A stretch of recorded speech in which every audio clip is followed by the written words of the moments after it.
Ya, ini dah.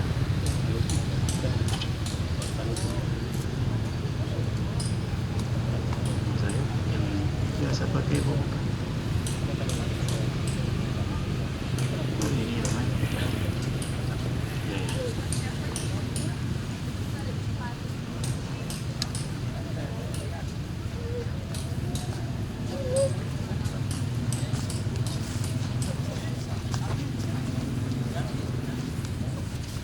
Ini cincin untuk, jadi kalau ada satu pasukan khusus pemanah di Turki waktu zaman Sultan Al-Fatih dan sesudahnya dan sebelumnya, mereka mempunyai pelatihan yang wajib bagi pasukan itu memanah sehari 1000 kali.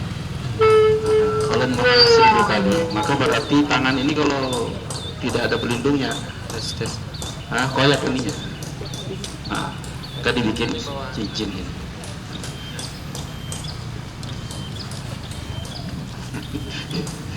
Bismillah.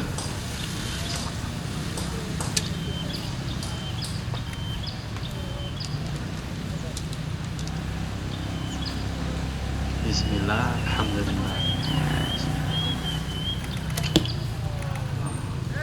Kenanya mana? Putih. Itu karena apa? Karena jarang latihan. Itu jarang latihan.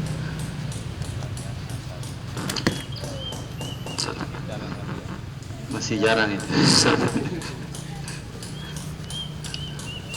Dan satu lagi, salah satu penyebabnya karena saya tidak biasa pakai ini.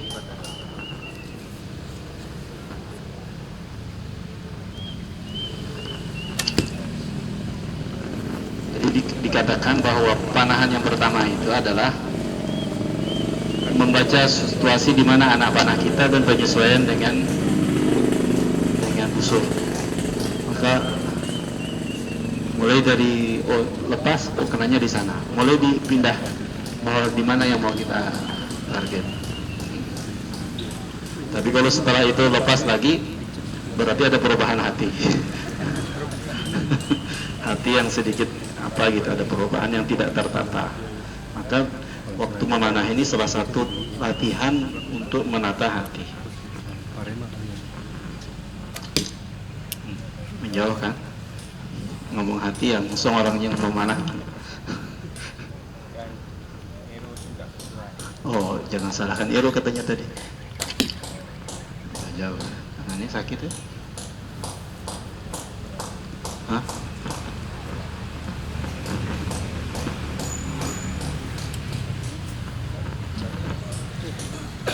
Oh ya, gantian.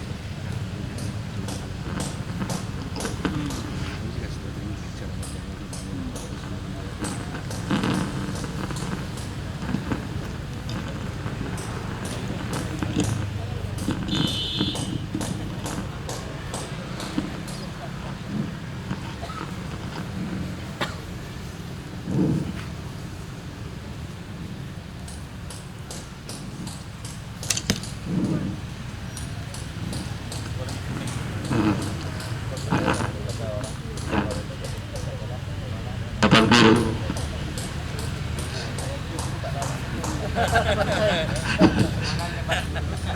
Hadapan guru atau ceramah di hadapan guru.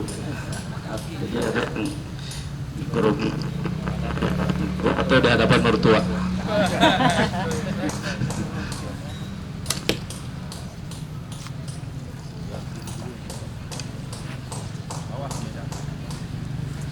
Kalau bahasa Padangnya bersilat di hadapan siapa? Oh, lewat.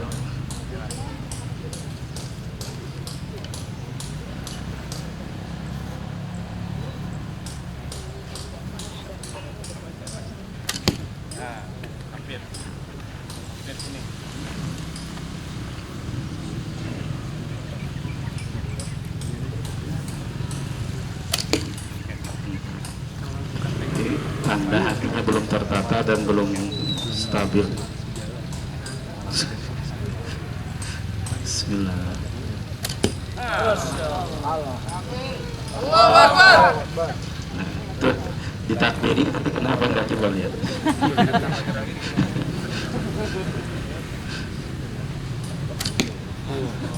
Geser. Nah, jadi orang waktu sedang memanah tenang dan tidak peduli dengan pujian, tidak peduli dengan celaan, ditakbiri, didiamkan, diapakan, kesan. Nah, proses untuk nyampe itu kita masih ditakdir berubah, cuekin, bingung. Tuh. Jadi bila ada nafsu kita tuh pengen kena, malah nggak kena. Jadi orang memanah ini memang harus betul-betul jadi kekuatan di saat orang tuh konsentrasinya kepada Allah Subhanahu wa taala.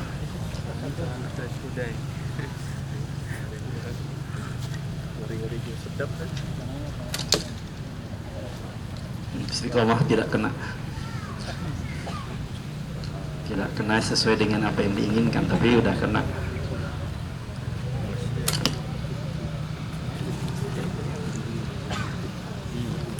Ini berapa sisa?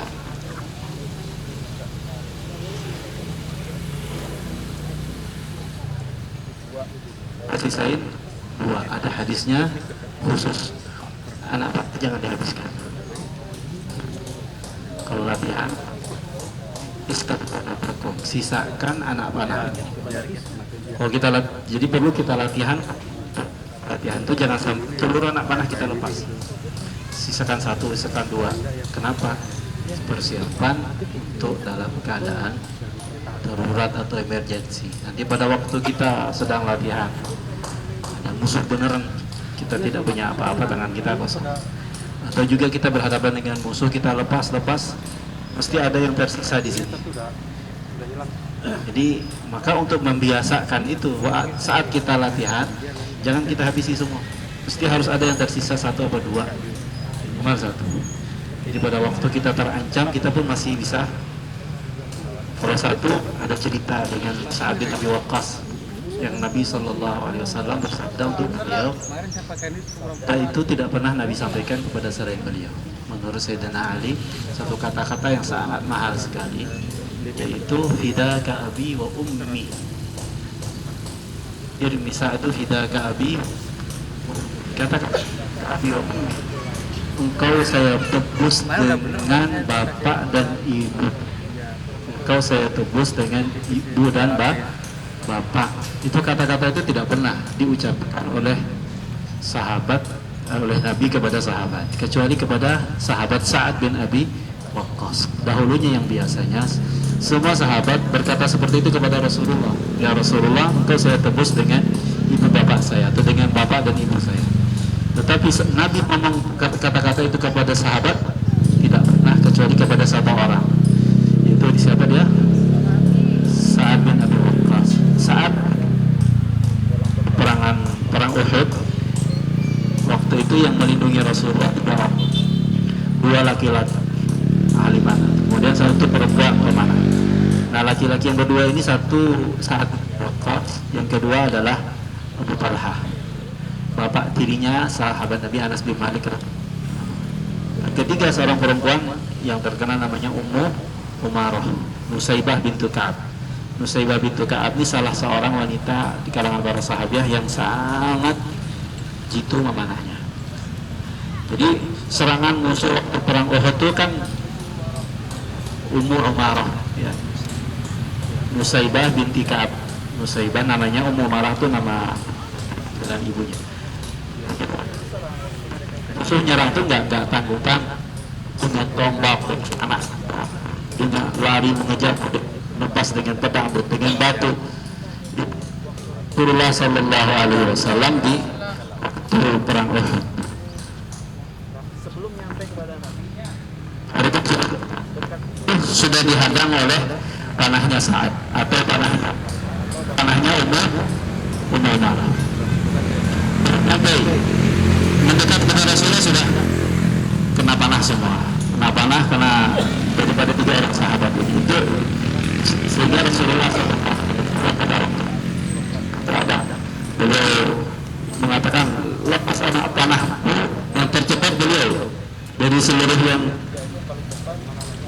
Sa'ad bin Abi Waqqas, sampai beliau katakan ini ada fidaka Abi Rauf.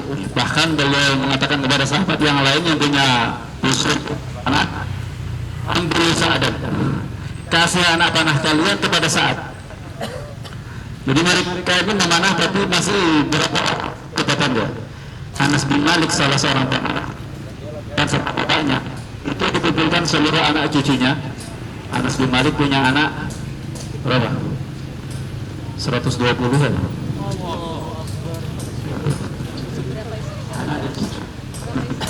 Anak ada cucu.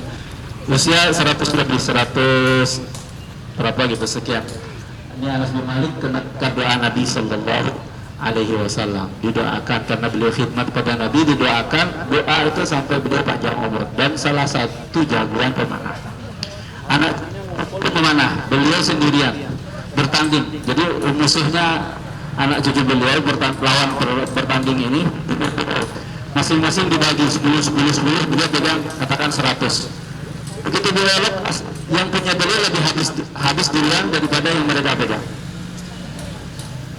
Itu anak tiri daripada Abu Talha, belum Sa'ad bin Abi Waqqas bagaimana kecepatannya. Sa'ad bin Abi Waqqas kecepatan memanah, beliau sakit itu sudah sakaratul maut ini.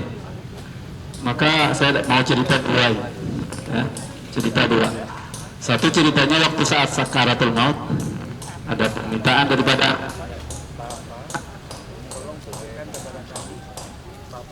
yang terakhir. Kami ingin melihat Bapak memanah untuk terakhir.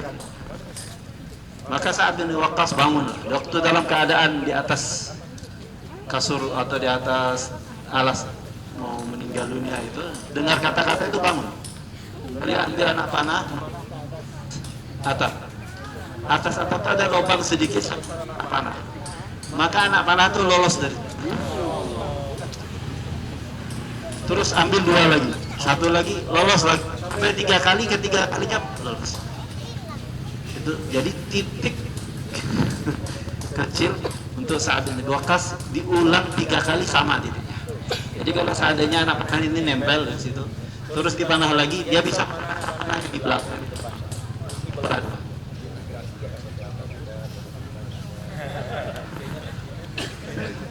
Itu satu cerita tentang Sa'ad bin Waqqas. Yang kedua, cerita dengan Sa'ad bin Waqqas yang tadi berkaitan dengan saya bilang sisakan anak panahmu, jangan dihabisi. Apa dia ceritanya? Sisakan anak panahmu. Maka Sa'ad bin Waqqas itu pernah memanah dengan satu anak panah 3 orang musuh. Beliau musuh ada 3, tinggal 1 anak panahnya. Dan musuh gak punya anak panah, gak punya busur, tapi gak punya anak panah. Anak panah yang dipegang sama Sa'ad mengenai musuh sampai mati. Lepas kena. Musuh ngambil dari kawannya, dicabut yang sudah mati itu, dipanahkan ke Sa'ad. Setelah itu sama Sa'ad apa? Ditangkis atau menghindar, terus diambil panahnya tuh, disambut, ditangkap. Dipanahkan lagi kepada yang kedua, kena lagi. Terus sama dia dipanahkan ke Sa'ad, menghindar lagi, panah yang sama dilepaskan kepada orang yang ketiga, meninggal. 3 orang dengan anak. Rasulullah istabtif belaka itu, sisakan anak panahmu, itu dipraktekkan oleh Sa'ad bin Abi Waqqas radhiyallahu anhu. Saya rasa cukup ya gitu. Untuk teorinya, nanti giliran prakteknya nih ada kawan yang latihan hari-hari dia tingkat terus, yang berhenti latihan 1 hari 1 minggu berhenti, turun 0 lagi. Nah saya ini sudah 0 lagi ini masalahnya. Lama nggak latihan, jadi ketika dengan kalian, dengan apa namanya, dengan bapak-bapak atau dengan ibu-ibu, dengan kawan-kawan di sini, dia ketika lama tidak latihan, saya mulai daripada 0 prakteknya, tapi teorinya mungkin lebih sedikit, lebih beda sedikit, tetapi yang jelas kalau urusan latihan pasti turun jadi 0. Kata-kata dari Syekh Fuad. Nah, kurang lebih seperti itu. Saya rasa latih diatur. Assalamualaikum warahmatullahi wabarakatuh. atau sama kawan-kawan yang di sini disediakan untuk panitia bisa bersama-sama. Saya minta waktu dari malam dulu atau macam mana? Ya boleh.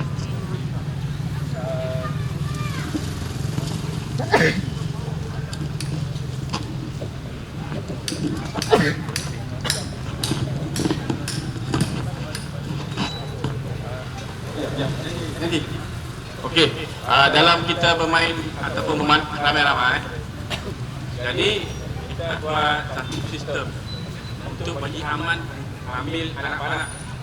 Okey, kita kan dalam ramai-ramai, jadi tak tahu siapa yang dulu yang habis panah. Kawan atau sini jadi kita kan. Jadi ini tidak ada standar. Kalau saya buat sama Ustaz, biasanya kita buat satu signal. Kalau di dalam panahan modern, dalam